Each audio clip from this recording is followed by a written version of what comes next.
On today's episode, we're answering the question, no, we're not, because I'm on the wrong damn outline. I like that they must have a list. When I was doing mine, I did look at their social to see how highly engaged their social media was. Because if they put out an Instagram live or whatever, and it was like crazy engagement, tons of comments, tons of follows, tons of whatever, well, then I knew that we could leverage that social as an opportunity for promotion. So it's a consideration, but it's not a replacement. So I really like the way that you mentioned that. All right, so what to look for? We've talked about your non-negotiables, but now how do you begin to kind of weed through all the people that are out there? The first thing, find the people with the same target audience as you.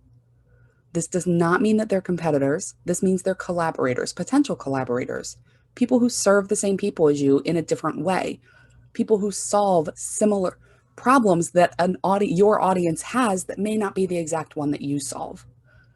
Basically, they have your ideal client on their list and in their following. Okay. You also want to find those that fit within your topic. And this was something that I really struggled to do because I had created such a tight topic. My summit was all about conversion. A lot of people in my industry teach about visibility and authority building and branding. And although they are amazing experts with amazing followings and incredible content, they didn't fit my topic. And it got to the point where I had to say, if I'm trying to make it work, it doesn't work. If I'm trying to figure out how to fit it in, it doesn't fit. Okay? You want them to fit your vision and your values. A really good example of this is when I was reaching out to potential experts, which we'll talk about where to find those in a minute. One of my potential experts responded back to me and said, hey, I get a lot of requests. I'm curious about what you are doing to ensure diversity and inclusion, because it's really important to me. Well, funnily enough, it was really important to me too. And so I was able to respond to her and say, here's what I'm doing. Here's how I'm being intentional about it. Here's what I've achieved so far as in regard to it.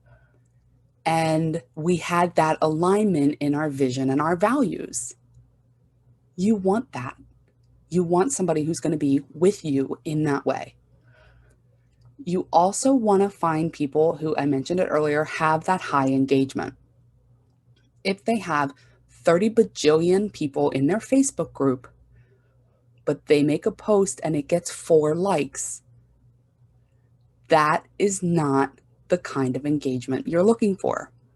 Okay, those are collectors, not builders. Okay, you do not want people who are going to simply collect people into their community. You want people who are intentionally building a community of your ideal person. Okay, this is hard to do. It's hard to sit there and judge someone based on what they're showing you. Okay, so a couple of things that you can look for is 1, engagement on social media. You can also lightly stalk their website. Do they have an opt-in? Are they running ads? Do they seem that they are putting an effort toward list building? If they are, then chances are they are building a list. See how that works? If they're putting the effort into engaging on social media, if they're putting the effort into building a list, it's not that far of a leap to imagine that they will put the effort into being an amazing guest for your event. There's one thing I want to add to that. Allison, you said some seriously good stuff on there. And I think everybody needs to pay attention, especially when you were saying that you want people who are intentionally creating or building a following or intentionally working on their following. But the other thing that I wanted to mention on this was that the people you want to look out for are the people who actually are committed and look like they'll make a relationship. If you start reaching out to people on your event or for your event as an expert, and you're getting one word answers, or it takes them 5 days to respond, or they don't seem super interested, and there's literally like, they don't give a crap about who you are as a person. They're not saying, hey, how are you and how's your kid and things like that. They're not into the relationship building. That's another thing that you want to look out for, as a positive or a negative. I really want the relationship building, because the relationship building is absolutely going to be the thing that's going to help solidify a relationship and help you create a long-term relationship, and also get more registrations. For my summit and for Allison's, the people that created connection and who were, easy to talk to, and, just were like, yeah, that sounds good. How's your day going? What's going on with you? And just actually being a human being. Those are the people who were more engaged in the actual promotion, versus the people who are like, yep, where's my link? Yep, do this. Yep, do that. And it got all transactional. Ooh, that's good.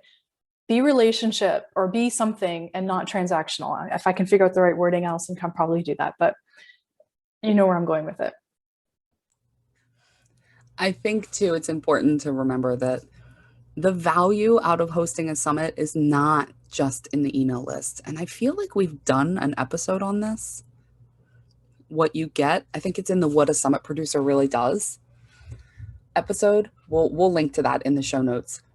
The value is not just in the email list that you build, it's also in the relationships that you create.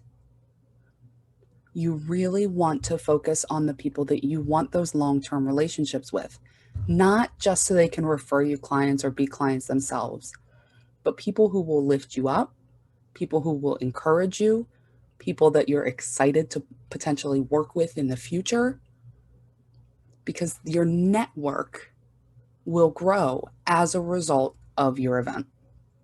That's just what it is. That's a really good point. Here's a couple things to look out for that are going to help you mitigate any big issues. When you're looking for experts, you want to be aware of the overcommitters, the people who are promoting a new summit or a new thing every other week, who seem like they're always in promo mode and never just providing content and quality and value. Those people are burning their social currency. They're not adding to the social currency piggy bank. They're always pulling from, which means they're always going to struggle to get people to register for the thing, because their people are burnt. They're very, very burnt. The other thing is low engagement, but also having a high list or a big following. That can also be a total red flag. And then also people that you seem to have to squeeze in, that's also a really big thing. People who, they're not a great fit, but you're feeling like you gotta add them for whatever reason, and it's not really a great reason. And then you're adding people to your summit that actually shouldn't be on it.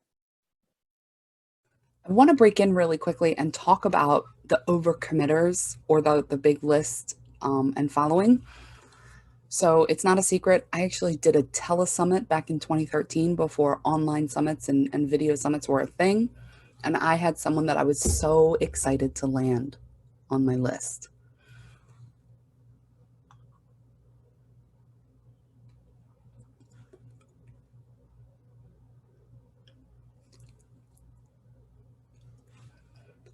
Unfortunately, she had been a frequent overcommitter. She had promoted a ton of affiliate offers. She had really burned out her list. And this was before I knew how to track signups, but I tracked clicks. I wasn't selling a VIP, so I didn't offer any commission or anything, which that's a whole nother issue with my strategy. And I think she had like 3 clicks. Clicks, not signups, clicks. Her list was dead. So learn from my almost decade-old mistake. Don't do that. Look for people who really work at building that community. I can't say that enough. On today's episode, oh my gosh, I'm telling you, that's how she does it. On today's episode,